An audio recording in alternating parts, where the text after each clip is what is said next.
唐之灵牵着小世子出来之后并没有离开，而是站在勤政殿外等着。他时不时地向殿门口张望着，他实在是搞不懂皇上为什么留下自家儿子。殿内有皇上和太子，那都是大禹朝最尊贵的人，他们有事情商量不适合他听，很好理解。可是自家才1岁多不满2周岁的崽崽留在殿内干什么？六叔，你说皇夫妇和福宝弟弟说什么呢？不清楚啊，咱们多等一会儿吧，等你福宝弟弟出来了，咱们就回家。好。唐之灵没想到这一等就是2个时辰，期间还有几个大臣陆陆续续地走进勤政殿，但是小福宝依然没有出来。日头已经偏西，小福宝终于是出来了，怀里抱着明黄的圣旨出来的。见到唐之灵在外面等他，眼睛亮了一下，他立即就大大地跑了过来。哎，你竟然没有走！唐之灵见到自己儿子平安出来，心里松了一口气。唐之灵对皇上不是很信任，态度更不随意，他只信任自己家人，对皇上的戒心还是很重的。你这话说的，我怎么能把你一个人留在皇宫呢？他这话让跟着出来的皇上听个正着。恭亲王，既然你还没有离开，那正巧接旨吧。唐之灵一脸懵逼，荣亲王说的是他？皇家承认他的身份了？难道不介意他身上的鲜卑血统吗？唐之灵觉得不可思议，身上流着鲜卑血液一直是唐之灵担心的点，他害怕突然被皇家给清算了，这样他的妻子和孩子都会受到牵连，这是唐之灵的心病。小福宝看到唐之灵傻掉的样子，心里很复杂，他直接把圣旨递给了唐之灵。不用那么麻烦了，你自己看看吧，然后咱们回家。皇上在后面愣了一下，好吧，你说什么是什么吧。唐之灵收回怔愣的神色，接过小福宝怀中的圣旨，小心翼翼地打开。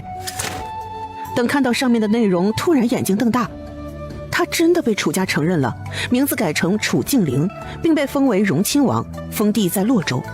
洛州距离长安非常近，而且非常富饶，皇上还给他赏赐了亲王府，距离皇宫非常近的亲王府。至于小福宝被封为王府世子，唐之灵没有疑问，毕竟他就这么一个儿子。臣谢主隆恩。唐之灵感觉胸口胀胀的，好似一直压在心头的大山被移开了，阳光也慢慢射进山谷里。唐之灵不知道，他的担心一直都是他自寻烦恼，只要有他儿子在，他的荣华富贵从来都不用愁。他儿子为了日后自己生活的舒服，可是找皇上要了好些便利。荣亲王，起来吧。唐之灵紧紧地握住手中的圣旨，站了起来。走吧，咱们回家吧。唐之灵太震惊了，木呆呆地点头。小福宝又转头看了冯宝一眼，别忘了把我的小车车带上。世子，老奴记得呢。于是小福宝带着有些兴奋的唐之灵，还有一脸佩服他的小世子出了皇宫。此时沈妃在家中已经等得焦急了，距离小福宝被带进皇宫里已经好几个小时了，而且那日头都偏西了，两人怎么还不回来？长姐，你也不用太担心，我觉得小外甥有福气着呢，皇上或许就是想他了。沈妃看到鼓着腮帮子吃东西的少女，终于承认江竹月比她还没心没肺。沈妃想到她的年纪，开口道：你的亲事定了没有？长姐，你说什么呢？哟，有情况。你这小妮子是不是有看上的人了？没有，谁都没有。哎呀，说说呗，我还能帮你参谋一下。那人姓什么？家世和你配不配？我就见过那人2次，听人家喊他林公子，其他的啥也不知道。林公子，姓林，这个姓不太好呀。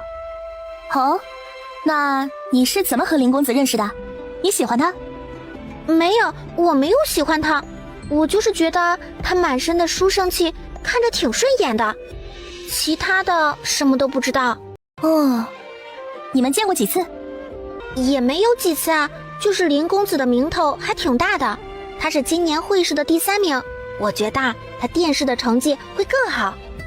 沈妃这一趟出去也是有几个月，对今年的科举更是不清楚。还有3日就是殿试了，林公子很有希望问鼎今年的状元呢。他会试才第3名，殿试成状元的希望也是有的。不过京城里盘根错节的，他要是一个寒门学子，也很可能被顶下去。不会，林公子的外祖是陈御史，也不算是寒门弟子啊。沈飞心中1万只羊驼飞奔而过，有没有这么巧啊？江竹月，你说的林公子是叫林宇环吗？不知道，我只知道他是林公子。张姐，我就是见过他几次，对他有点印象，真的还没有别的意思。哦，那可能是我想差了。张姐，林宇环是谁啊？林宇环是我从前的未婚夫。江竹月小小的心灵受到了大大的震撼，这还真尴尬呀。林公子绝对不叫林宇环。江竹月不知道是在说服自己还是在说服沈飞。这时候院外传来喧哗声，夫人，有太监传圣旨来了。人在哪里？夫人已经在前院等候了。好，我这就去。圣旨是单独下给沈飞的，还给了沈飞一些赏赐。毕竟这次跟着唐国公造反的余孽可是被沈飞给一锅端了，一个都没跑。加上皇上的玻璃厂终于是找对了方向，不单纯是造镜子了，现在主要是造玻璃，那种大块的玻璃。给房子上换上玻璃，真是既宽敞又明亮，非常受江南富商的青睐。皇庄赚了不少钱，皇上的腰包都鼓起来了。除此之外，沈飞丢弃的几个房子被乔杉偷偷送到皇上那里，经过几个月的研究，都已经有了成果，已经逐步投入生产售卖，让皇上的私库更丰盈了。皇上对沈飞的印象也更好了。宣旨太监念完了圣旨之后，沈飞知道他成了亲王妃。沈飞不仅有王妃的头衔，还有嘉妃郡主的称号也还给了沈飞。嘉妃郡主接旨吧。谢主隆恩。张姐，恭喜你啦！你去选个自己喜欢的，随便选。江竹月也没客气，他觉得沈飞很有福气，他拿走一件礼物也能沾沾喜气。江竹月最后选了一对玉如意，才跟着王府的下人离开。北京王府见到天色已经快黑了，就急忙派人来接了。小福宝等人回到侯府的时候，就见到了房间里的御赐之物。他满意的点了一下小脑袋，算他会做事。娘亲，我回来了。仔仔，咱们家发了。仔仔，咱们家是亲王府了呢，我是王妃。唐之灵见沈飞把小福宝抡得飞起，吓了一跳。小福宝现在的重量可不轻，沈飞身子瘦弱，可别把崽子给扔出去。哎，沈飞，不要太激动，了，快放下小福宝，危险。沈飞转悠几圈，头还真晕了，但他停不下来。唐之灵，我好像停不下来了。小福宝最开始还咧开小嘴笑来着，现在也是小脸煞白。娘亲终究是不太靠谱。想到从前饥一顿饱一顿的日子，他终究是不能对娘亲信任太满。唐之灵不知道是应该去接儿子还是去接沈飞。这时候江二和武丹及时出现，解了唐之灵的困局。江二和武丹都是会功夫的，一下子就把两人解救下来了。沈飞的脑袋晕乎乎的，双眼都冒星星了。唐之灵，我头好晕啊。武丹，照顾好小福宝和小世子。是，王爷。把我放下来吧。小世子捂着胸口，眼中都带着惊恐。福宝弟弟的娘亲好可怕。福宝弟弟难为你呢。小福宝觉得他娘是好娘，虽然有些时候有些跳脱。我带了我的车回来，你要不要看看？在哪了？我要看看。于是小福宝就带着小世子在府中玩起了小车车。小世子第一次玩，觉得非常好玩，咯咯的笑声停不下来。隔壁的杨少奇已经寂寞好久了，突然听到隔壁传来小孩的笑声，直接把手中的玩具丢下，立即噔噔的往外跑。琪儿，你干什么去？我去隔壁看看，福宝弟弟回来啦。说完，不管杨夫人的喊叫，立即跑了出去。杨少奇去了隔壁，就发现他的福宝弟弟有了新朋友。福宝弟弟，这小孩是谁？他竟然还玩小车车，福宝弟弟被抢走了。小福宝看到杨少奇满眼控诉的看着自己，有些无奈。他是幽州王府的世子，你叫他楚玉锦就行。小世子也看着杨少奇，这个傻大个是谁？怎么好像和福宝弟弟关系很好的样子？不知道想到什么，小世子直接从车上下来，拉着小福宝，像是宣誓主权一样。杨少奇看了一眼小车车，最终还是选了小福宝。他快步地走了上去，拉住小福宝的另一只手。福宝弟弟，小世子开始推着杨少奇。这是我弟弟。不是，我们先认识的，他是我弟弟。不是，福宝弟弟是我的，有堂弟，我们都是楚家人。哈哈哈哈！不是，小福宝他爹姓唐不姓楚，你骗人！小福宝也有他的困扰啊，太受欢迎也不好。好啦，你们别争了，咱们3个一起玩。杨少奇看了一眼小世子，点了点头。那好吧。杨少奇已经很久没玩小车车了，率先就跑了过去，开始玩了起来。小世子见他们已经达成了共识，也不吵闹，开始追着杨少奇。于是院子里都是俩小孩的笑声。小福宝终于是松了一口气。唉，孩子多了似乎不太好啊。此时房间内，唐之灵抱着沈飞坐在椅子上，沈飞搂着唐之灵的脖子，两人亲昵地靠着。那看看吧。沈飞接过圣旨，没有唐之灵想象的那样开怀大笑，反而是挑了一下眉头。唐之灵的目光一直在观察着沈飞，他的小动作自然没有逃过唐之灵的眼睛。怎么了，沈飞？你好像不是很开心的样子。那倒是没有，圣旨下了，你的身份被皇家承认了，是好事，咱们还得了一个亲王府呢。啊，那你为什么？皇上给你赏赐了王府，那你就要留京了。可是其他的王爷都是要回到封地的呀。唐之灵也终于意识到了不对劲儿的地方，不过随后他就想通了。其他的皇子都有可能继承先皇的皇位，只有我是不可能的，所以皇上不忌惮我，我是最不可能继位的那一个，所以留在京城没事。哼，好像真是这样的啊。那咱们找个时间看看咱们的新家怎么样？好，都听你的。嘿，你都成了荣亲王，那你在工部的官还当不当了？那个官不当也罢。那好，那咱们就辞职了。沈飞突然想起来，小福宝给他的钱还没给唐之灵看过呢。和我进空间，我给你看看咱们家的钱。你要是喜欢钱的话，我也可以开始研究怎么赚钱的。不用，够了。沈飞拉着唐之灵快速地闪身进入了空间。等唐之灵看到空间里那一大摞的箱子，惊讶地张大了嘴巴。这些箱子里都是钱？都是仔仔给我的。小福宝？是的。唐之灵眯起双眼，他家的仔仔似乎太不寻常了。还有，皇上和太子面对小福宝的时候也很奇怪，这里面一定有他不知道的事。唐之灵开始仔细回想有关小福宝的一切，从出生就开始想，一直到现在。可是小福宝还不到2周岁，确实没啥奇怪的，除了聪明一点，好像没特殊的。怎么了？怎么还愣神了呢？啊，沈飞，你觉没觉得咱家仔仔有没有不正常？小福宝和小妞妞都比别的小孩聪明呢。不是沈飞自夸，他生的孩子都不是笨小孩。我生的孩子都像我，个保个的聪明。唐之灵无语啊，算了，和他说不通。唐之灵觉得还是得靠自己呀。小福宝还不知道自家老爹开始偷偷地观察他了，等到最后知道真相的时候，更是有些崩溃。不过这都是后话了。很快，唐侯爷一家回京并被封了荣王府的消息一下子就传遍了长安城。不仅那些上层官眷讨论，就是普通的平民百姓也是议论纷纷。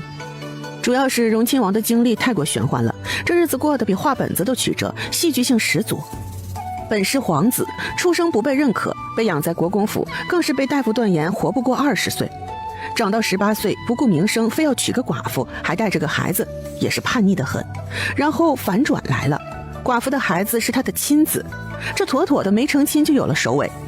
京城人已经瓜味十足。然后还没完，唐国公反了，拉着他一起造反了。最后唐国公被嘎了，他平安回来了，荣耀回归京城。本来以为最幸运的也是留住一条命，当个庶民就不错了，谁料他不仅没有被皇上厌弃，竟然还被封了亲王。荣亲王，并且还预赐了亲王府，这妥妥的要流经的意思啊。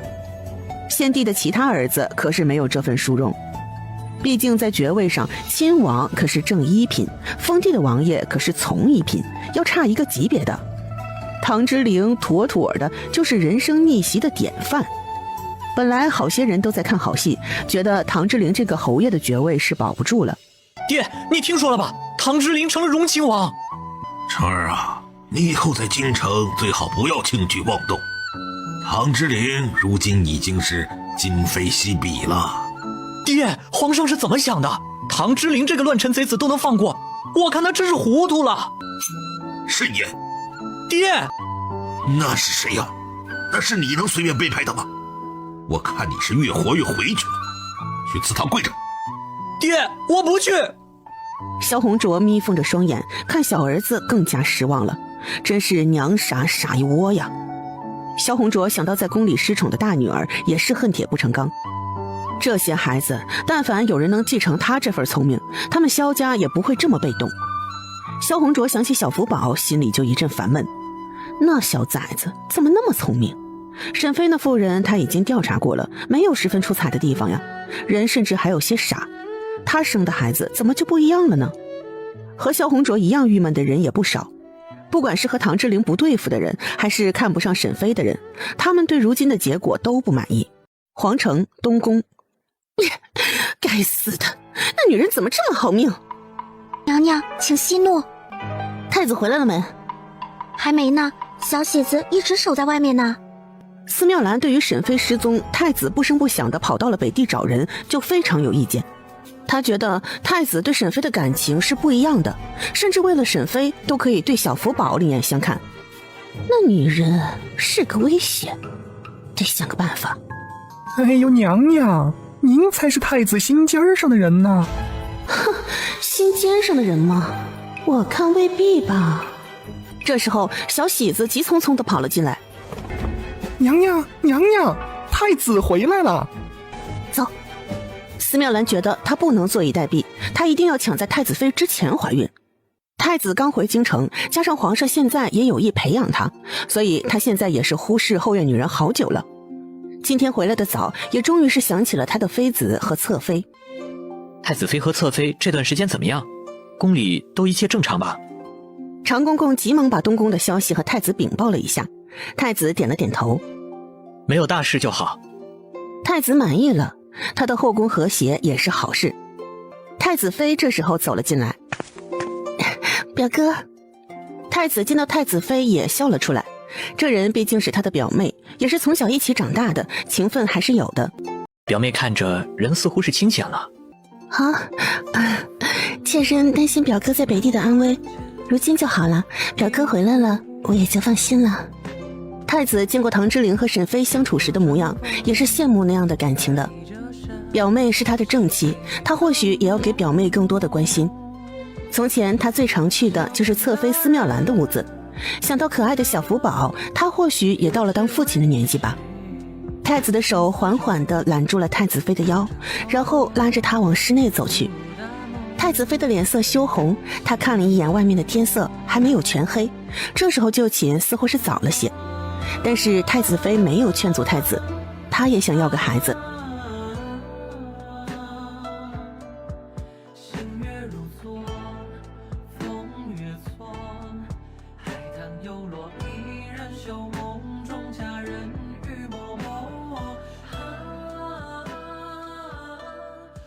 司妙兰找过来的时候，却被长公公拦住。侧妃娘娘，请留步。司妙兰脸色更难看几分，她最讨厌的就是侧妃娘娘的称谓，原本她才是太子妃的，但是她也不敢得罪太子身边的大伴，她隐藏起情绪，声音也软和不少。长公公，还请替我禀报一下，我有事找太子。侧妃娘娘，太子妃刚进去，您还是改日再来吧。司妙兰看着紧闭的大门，一男一女在屋子中不能被人打扰，能干什么事？用脚趾头都想得出来。楚红轩，你终究是负了我。小福宝看着唐之陵去上职也没有反对，他现在也在琢磨唐之陵到底怎么安排他才合适呢？他觉得这人好像是在观察自己，这可不是好事。他昨天已经发现这人偷偷看他好几次了，还特意看他和谁在玩，说啥话。哼，别以为他没发现，看来不能让他太闲了，得给他找点事做。王爷只是爵位的封号，要是不在封地，那王爷就会很闲。还有，亲王府可不能只是个草台班子，他们家这10几个人的亲王府也是看了让人笑话的存在。小福宝想到沈飞和唐之灵2人完全不知道亲王府是个什么样的概念，自从接到圣旨之后，也只会自己在屋子里高兴地转几圈，笑几声罢了，其他的时间一点变化也没有。御赐的宅子没有安排人就算了，就是王府的人员配置也没有，依旧是跟从前一样，日子该咋过就咋过。他真是有点无奈，算了，还是得自己来呀。徐慧，你去把令策叫过来。是，世子。令策是黑甲军的领队，过去黑甲军的权力也大，但是如今小福宝不当皇帝了，也没那么多事儿要黑甲军办，所以这些人的安排也要处理好。黑甲军的人不少，养活起来也费钱，小福宝决定挑一些厉害的人，剩下的就还给皇上。毕竟黑甲军就是皇上隐藏起来保护自己的底牌。很快令策就被叫了过来。参见主上。以后就叫我四子吧，我今天叫你来是有些事情要安排。令策点了点头。小福宝想到还需要记录一下，这才发现他的房间没有笔。他也终于想起来，这个家太小了，他安排事情只能是在房间里，有多不方便。走，咱们去前院的书房来谈。于是两人就跟着小福宝向前院走去。这时候谭卓正好出来，和小福宝碰个正着。小福宝想起来了，这个谭卓和张光真都是皇上派过来的眼线呢。哼，老大也就会耍耍小聪明吧。不过他曾经也喜欢在大臣家里安插人手呢。算了，不和他计较了。张光真那人虽然油滑了些，但颇有能力，可以留着。至于谭卓这人，竟然也会跟着队伍去北上寻人，也不是忘恩负义之人。看来这两人都可以要过来，留在王府。见过世子。谭先生好。世子来可是有事寻谭某？谭先生以后就留在荣王府，过去的主子就断了吧，我会替你和他说一声的。谭卓的身子一顿，他暴露了。但福宝世子是怎么发现的？皇上那里你不用担心，我来和他说，以后你尽心替荣亲王做事就好。谭卓内心震撼，但脸上的表情未变，点头颔首。是。他虽然口里应承，实际上是想先问问皇上。虽然知道再次回到皇上身边有些困难，但那毕竟是天子，他的机会是不是更大一些？荣亲王这人可发展的潜力终究是差了一点，但荣亲王的主子都是好人，在这里他真的很舒心。前途和享受到底要选择哪一点？谭卓陷入了纠结之中。小福宝看穿了谭卓的心思，你能留在亲王府，也是看在你没有在荣亲王身陷囹圄之时袖手旁观。谭某是荣亲王的幕僚，自然要在主子有难之时全力相救。谭卓已经发现，荣王府内不到2岁的小世子才是真正的大佬，至少比王爷和王妃要明白的更多。荣王府有这样的世子，貌似也不错。荣亲王没有的优势，小世子似乎可以啊。谭卓好像是看到了希望，心中的天平偏了一些。谭卓这人没有张光真圆滑爱表现，所以在府中的存在感不高。他从前最先考虑的也是皇上，以皇上的利益为先，其次才是指导唐之灵。但也不能说他一点用没有，至少唐之灵在屯田司干得挺好，也是因为有谭卓这个枪手在的。皇上身边是不缺人的，希望你能想得通。小福宝敲打2句，就背着小手走进唐之灵的书房。谭卓想着小福宝的话，久久没有回神。他明白小福宝的意思，如果不是看在他还算有点忠心的份上，他就要被踢出王府了。而荣王府也是不缺人才的，除了他还会有别人呢。谭卓想到少年老成的小福宝，对他的提议也不排斥了。你们也坐吧。不可，属下怎么敢？都坐下，我一直仰着脖子说话也是很累的。徐慧听到小福宝这么说，急忙找了个椅子坐下来。哎呀，他时常忘了，他现在的主子还是个长得不高的小娃娃，主要是主子安排的事情从来都和小娃娃无关。世子，您叫属下来是有什么安排？吝策想到诛杀拓跋燕兰的任务还没完成，心里有些打鼓。世子，拓跋燕兰已经跑回草原了，刺杀他还需要时机啊。不是那贼人的事，我打算把黑甲军的消息告诉皇上，以后你们的花费就由皇上管了。是。吝策，荣王府的亲事府和帐内府现在都无人，按照王府的规矩，正5品的典军，从5品副典军，从6品的校尉，从7品的旅帅，从8品的队正，从9品的队副，这些都要安排起来。黑甲军中有合适的人选，全都给我挑出来。吝策一呆，好家伙，这是要把精锐都给挑出来呀！是，世子，属下明白。除此之外，亲事府和帐内府的护卫兵算起来也要差不多1000人，这些人都从黑甲兵的精锐里面选，明白吗？这是要薅秃的节奏呀！吝策狐疑地看着小福宝，他严重怀疑主子就是不想养太多废物，才把能力不强的人都推给皇上。怎么没听明白？没有，就是属下要怎么办？手下的好兵都没了，他带着一群残次品得多闹心呢。小福宝眉头一皱，怎么你还想换个主子不成？